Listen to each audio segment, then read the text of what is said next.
May 31st, 1953, brought Dragnet program number 206 to the NBC airwaves.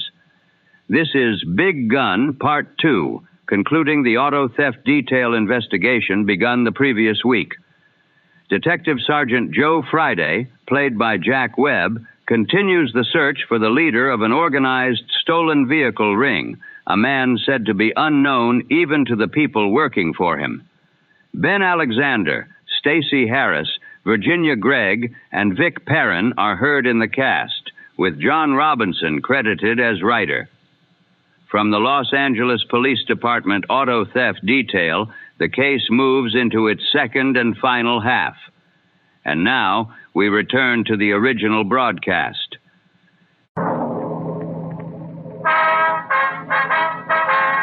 Sound off for Chesterfield.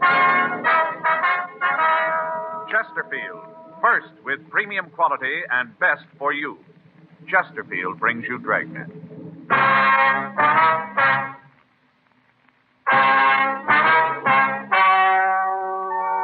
Ladies and gentlemen, the story you are about to hear is true. The names have been changed to protect the innocent.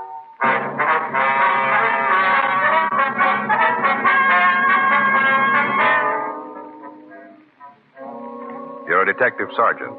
You're assigned to auto theft detail. You arrested one member of an organized ring of thieves. You're after the head man of the gang. Your job, get him. Here is Chesterfield's record with smokers, and important to you. No adverse effects to the nose, throat, and sinuses from smoking Chesterfield. That's the report of a doctor who has been examining a group of Chesterfield smokers for a full year and 2 months. Don't you want to try a cigarette with a record like this? Chesterfield. First with premium quality. Chesterfield. First choice of young America. And that's from a survey made in 274 colleges and universities. Try Chesterfields today. Chesterfield. Regular or king size. They're much milder and best for you.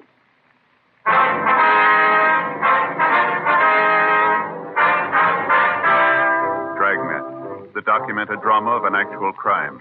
For the next 30 minutes, in cooperation with the Los Angeles Police Department, you will travel step by step on the side of the law through an actual case transcribed from official police files. From beginning to end, from crime to punishment, Dragnet is the story of your police force in action.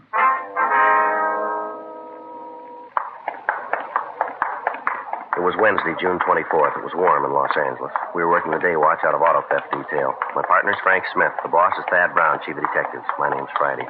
We were at the main jail, and it was 8:14 a.m. when we got to the second floor, the interview room. Sit down, Sloan. Yeah. Right there.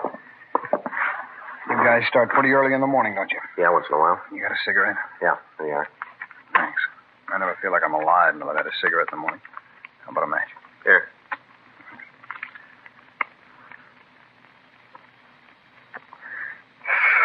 There's nothing like it, that first cigarette.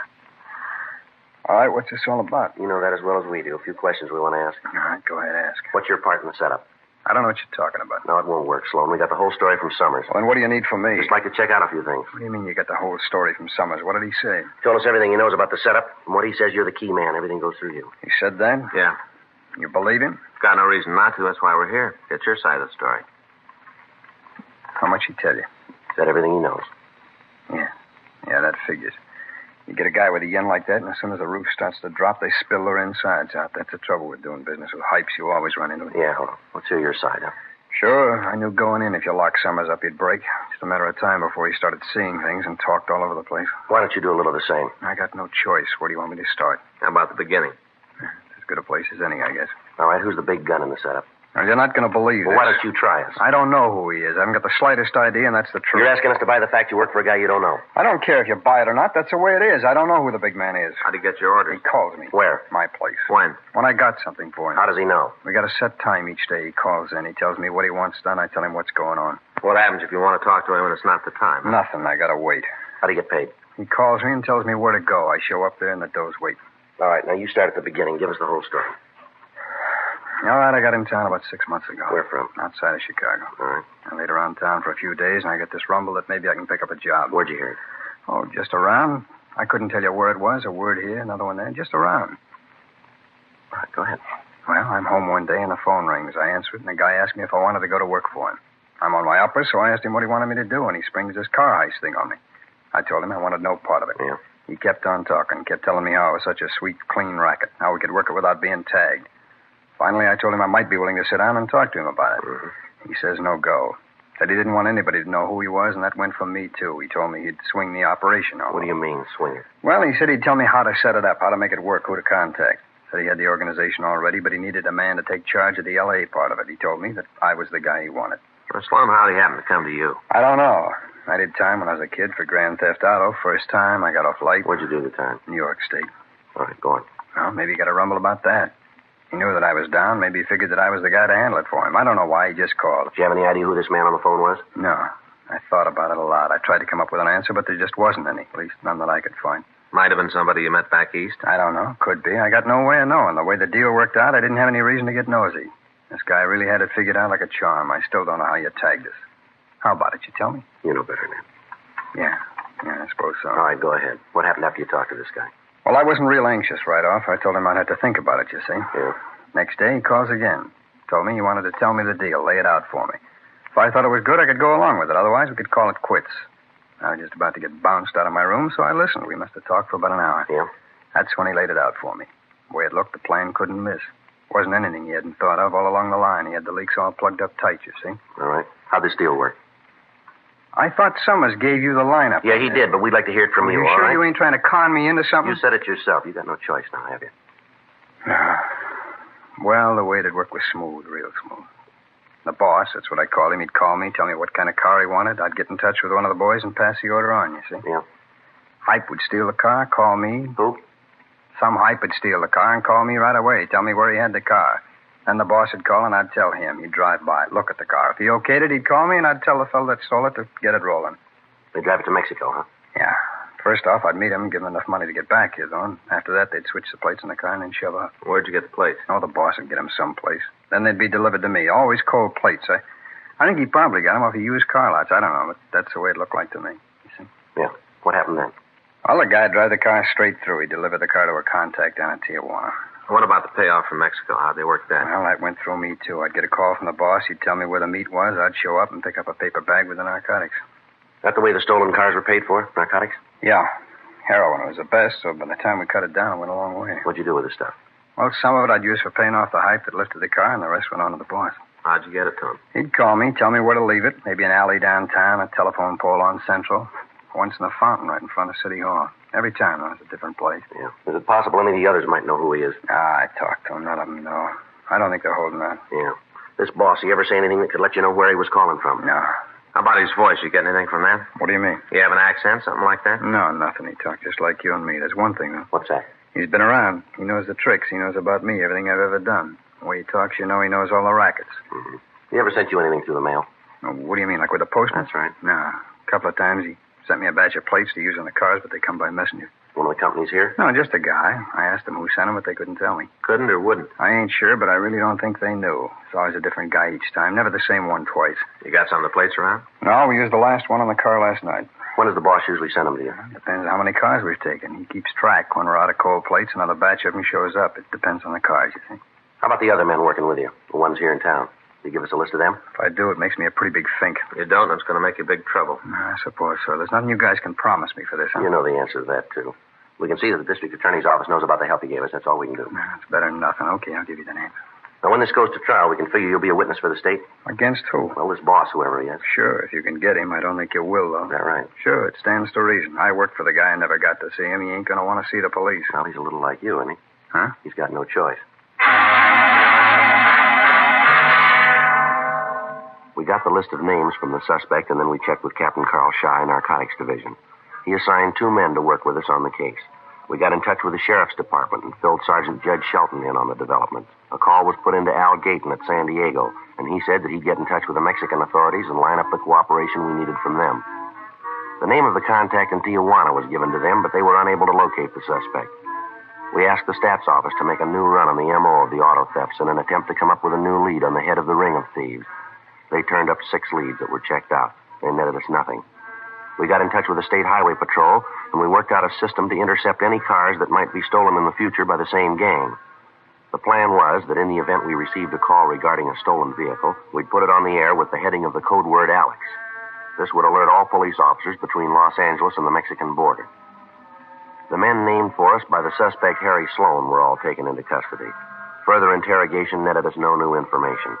In the meantime, the leader of the gang had apparently succeeded in setting up a new group of thieves and was operating again.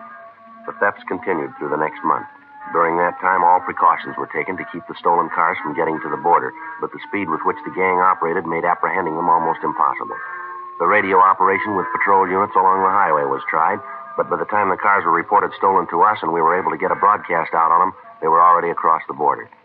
Thursday, July 30th, Frank and I checked into the office. I'll check the book. Right.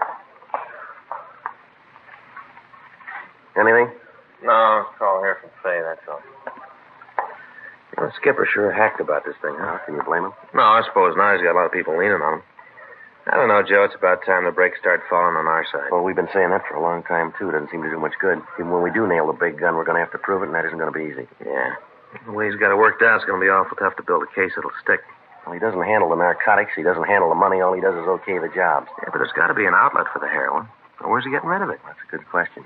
You know, we've been trying to come up with the answer a long time. No rumbles, informants don't know anything. I get it. Auto theft Friday. Yes, ma'am. Well, maybe we can help you. Yes, ma'am, huh? Well, yes. Well, could we meet you? Oh, no, ma'am. You won't be involved. Yeah, well, what's that address again? Yeah. Yes, ma'am. We'll be there. Oh, in about 10 minutes? What's that? No, ma'am. Just my partner. Yes, that's right. All right. See you then. Right. Goodbye. Well, maybe this is a break. Who was it? Woman. She wouldn't give us her name. She said that wasn't important. She wants us to meet her. What about? Something to do with used cars.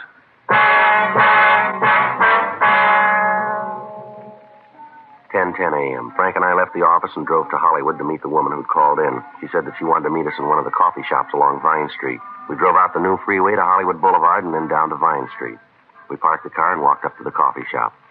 The girl on the phone had refused to give us her name, so Frank and I had no way of knowing who she might be. She told me to take a booth at the back of the restaurant and that she'd find us. Frank and I sat down and ordered a cup of coffee, and we waited. There was no sign of the caller. 11 a.m. She still hadn't shown up.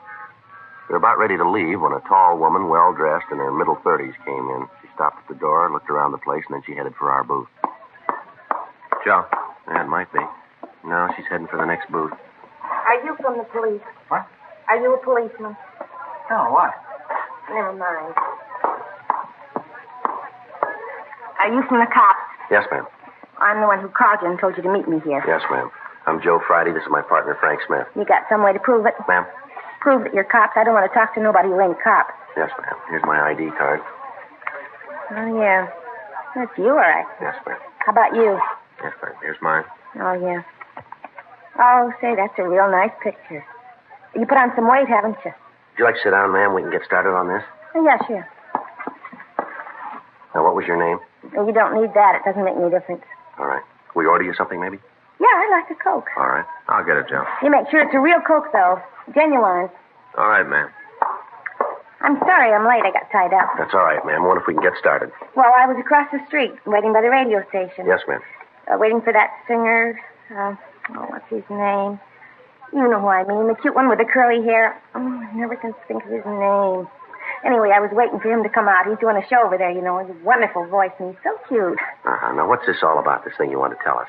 Crazy kids and their autograph books. I couldn't even get near him. Miserable. I wonder if we could get down to business here, ma'am. You said on the phone that you could give us some information? Yeah, I think I can help you out. It seems to me that you might want to talk to this man. What's his name? Well, maybe I ought to tell you about him first, and then if you want to know his name, I can tell you that. All right, ma'am. Go ahead.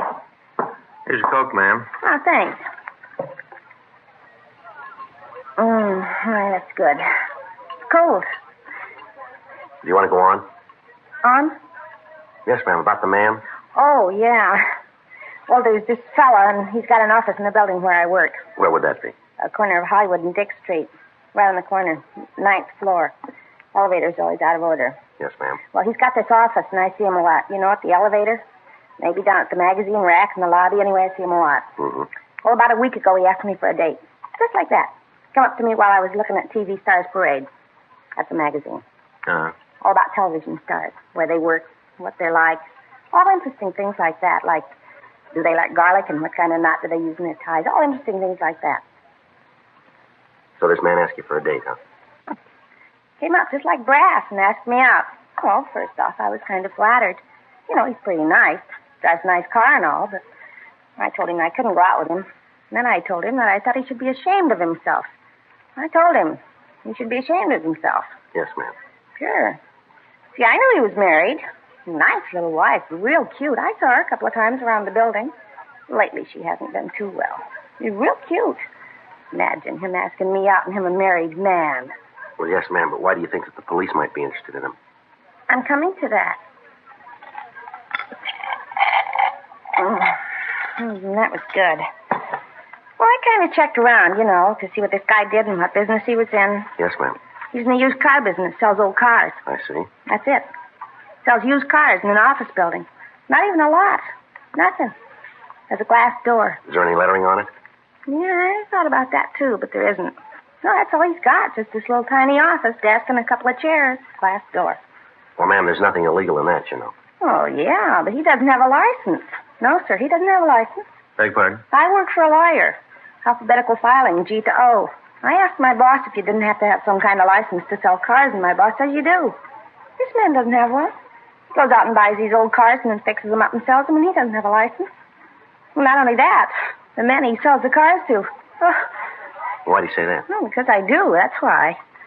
Always come in the office, and they sit there and talk, and then they leave. I've been in the hall sometimes, and they laugh, and they're real spooky guys, real spooky. Well, what's the matter, ma'am? Man that just came in. The one with the kind of blonde hair, you see him? Yes, ma'am. What about him? Isn't that...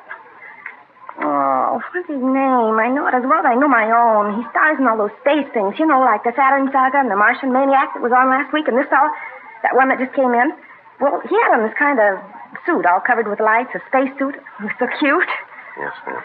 Well, if you'll tell us the name of the man in your building, we'll check on him. Oh, there's more to the story. Ma'am? There's more. I'm not finished. All right, would you like to sit down and go on? Oh, yeah. Well, day before yesterday, I'm standing by the elevator, and one of this man's customers come out of the office. He walked over to the elevator. Mm-hmm. He reached into his pocket and took out a cigarette, kept the pack up here in the pocket up here. You know, here, with the handkerchief. Yes, ma'am. Well, when he pulled the pack out, he dropped a little package. Fell right on the floor, and he didn't see it. Right away, he got into the elevator and went down, and I went over and picked it up. A little tiny thing. Got it right here in my purse. I was going to give it to the man, and then I thought maybe I better come to you. I saw a picture of a thing like this in the newspaper once. Here it is. Well, you just look at that. There, you see? Yes, ma'am. What is it, Joe? Heroin.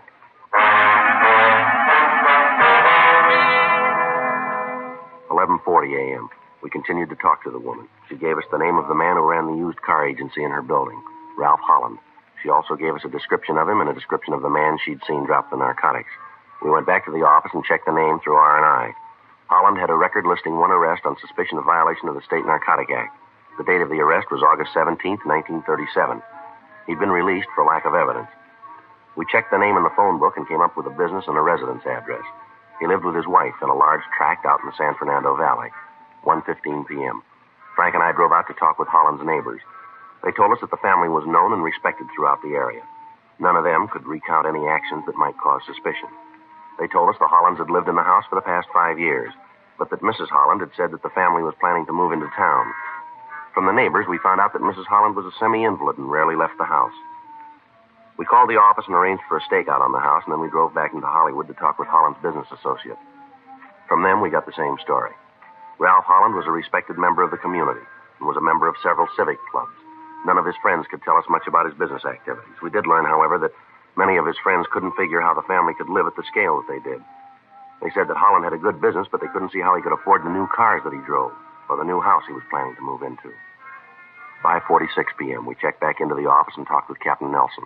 Well, it should take us a couple of days to get the information back from the banks. Yeah. In the meantime, we got a lot of walking to do. It's going to be tough. Well, Skipper said we could have all the help we needed. You get in touch with narcotics? Yeah, I called them this morning. They'll give us a hand. Yeah, rough duty, isn't it? What do you mean? Well, we figure the guy's guilty, looks good for it. Now the big job. Yeah? Got to prove it.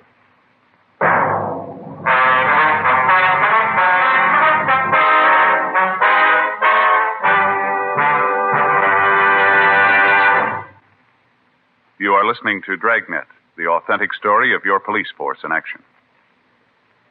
Years ahead of them all. Chesterfield is years ahead of all cigarettes. Chesterfield quality is highest. Here's the proof. Recent chemical analyses give an index of good quality for the country's 6 leading cigarette brands.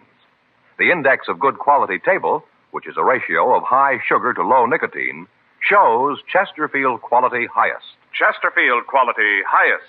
15% higher than its nearest competitor. Chesterfield quality highest. 31% higher than the average of the 5 other leading brands. Don't you want to try a cigarette with a record like this? Chesterfield. First with premium quality and best for you. Try Chesterfield today.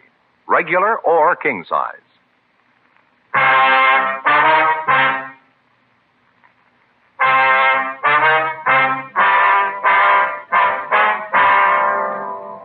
Friday, July 31st, the legwork started. 2 teams of men were assigned from auto theft detail to help us, and narcotics sent 2 more teams to work with us. For the next 3 weeks, Ralph Holland was kept under 24-hour surveillance. A stakeout was maintained on his house and on his office. His business records were checked. From these, we came up with an estimate of what the suspect's income was. Then we began to check his expenditures. As a result, we found that he had control of at least $250,000 that his business could not account for. Everyone who visited the Hollands, either at their home or at his office, was checked on. Among his visitors, we found several known narcotic dealers.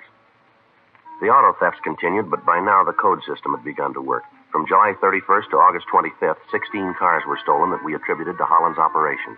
All of them were recovered between Los Angeles and the Mexican border. All of the drivers of the cars were taken into custody, but none of them could give us any information to aid us in obtaining a conviction. During that time, Holland didn't make any attempt to handle any narcotics. A dictograph had been placed in his office, and all of his conversations were monitored, but nothing incriminating was said. We got the address of the new home the suspect had bought, and a complete set of listening equipment was installed there. From the time the couple moved into the house, their conversations were monitored 24 hours a day. The recordings were played for Captain Nelson, Captain Shy of Narcotics Division, and for the men from the district attorney's office. They agreed that there wasn't enough evidence to issue an indictment. Friday, August 28th, Frank and I checked into the listening post.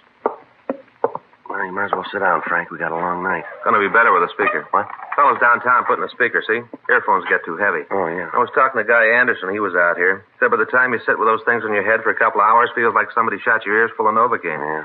Speaker's better. Yeah, I imagine so. Easier, too. Well, better turned on. Yeah. Holland come home yet? Just walked in before we got here. There they come. Tired, honey? Yeah. How about a drink? I'll have one with you. Oh, I'll fix it. Sounds like they're in the living room, huh? Yeah. Want to take a trip with me? Where to? Oh, I thought maybe we'd drive down south. You're not figuring on going to Mexico? Oh, I gotta, honey. And anybody else to send. Things been rough lately. Been picking the boys up as fast as I can find them. Why did you call it quits? You've made enough. Just about to do that, honey. That's the last trip. I'm glad of that. Honey, I don't like it.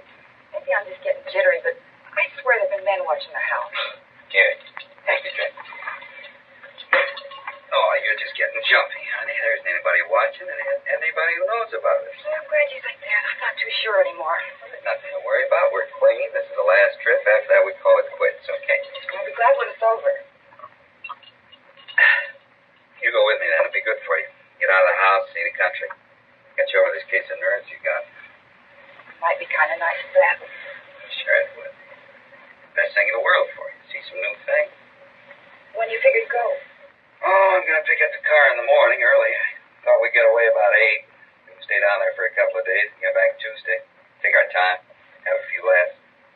Who's going to pick up the car? A kid named Jimmy. We're going to meet him halfway, just outside of Del Mar. I'll take the car from there. Well, like I said, I'll be glad when it's over. I know how you feel, honey. I give you my word. Tomorrow, that's the end of it. Well, let's hope he's not kidding.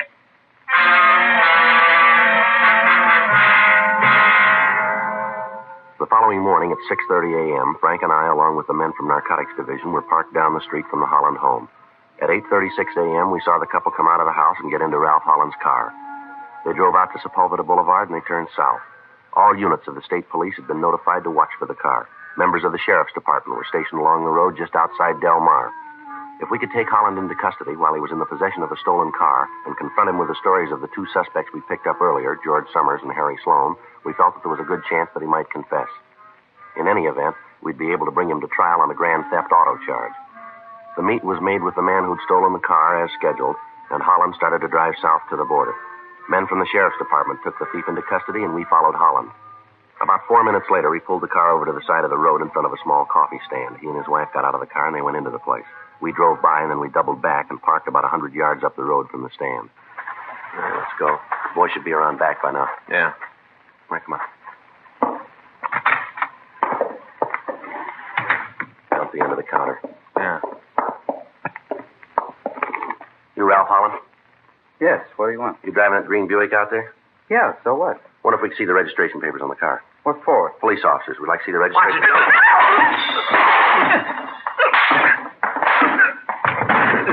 are you doing to him? You got no right to hit him like that. We weren't doing anything. You got no right. Come on, Holland. On your feet. You play a little rough, don't you? We didn't call it, you did. All right, hands are back of you. Stand still. How about it? He's clean. You guys sure got a lot of nerve to come in here and beat him up like this. Who tipped you? Who finked out? Well, don't worry about it. Somebody had to, but there wasn't anybody that knew. Nobody at all. How'd you find out? All right, come on. It's perfect. All the way around. Where'd I go sour? When'd I make the mistake? When you started. The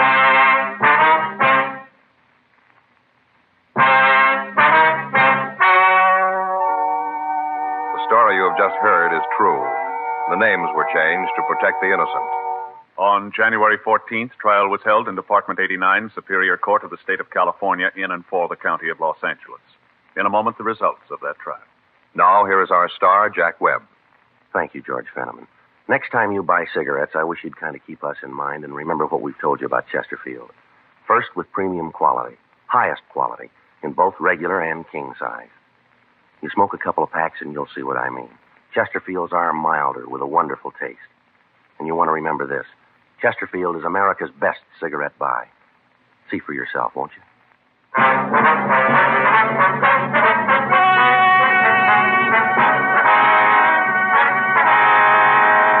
Ralph P. Holland was tried and convicted on 12 counts grand theft auto. His wife, Mildred R. Holland, was tried and convicted of 1 count grand theft auto. 7 other members of the gang were apprehended and brought to trial on the same charges. They all received sentences as prescribed by law. Grand theft auto is punishable by imprisonment in the state penitentiary for a period of not less than 1 or more than 10 years. 4 suspects were apprehended and tried on charges of violation of the State Narcotic Act, a felony. They were convicted and received terms as prescribed by law. Violation of the State Narcotic Act, a felony, is punishable by imprisonment in the state penitentiary for a period of not less than 1 nor more than 6 years.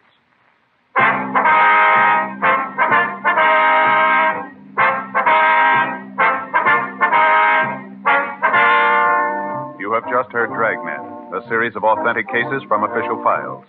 Technical advice comes from the Office of Chief of Police W.H. Parker, Los Angeles Police Department. Technical advisors, Captain Jack Donahoe, Sergeant Marty Wynn, Sergeant Vance Brasher. Heard tonight were Ben Alexander, Stacy Harris, Virginia Gregg, Vic Perrin. Script by John Robinson. Music by Walter Schumann. Hal Gibney speaking. For a million laughs, tune in Chesterfield's Martin and Lewis show Tuesday on this same NBC station. And sound off for Chesterfield. Either regular or king size, you'll find premium quality Chesterfields much milder. Chesterfield is best for you. Chesterfield has brought you Dragnet, transcribed from Los Angeles.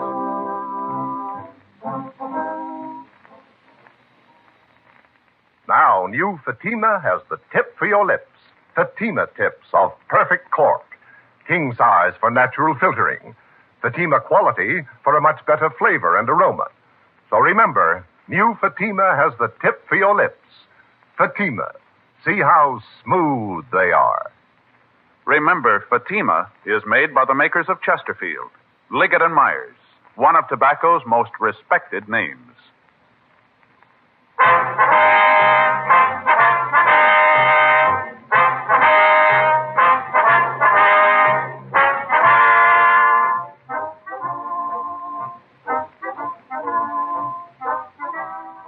We hope you enjoyed Dragnet, Big Gun, Part 2. Follow Dragnet for more classic broadcasts.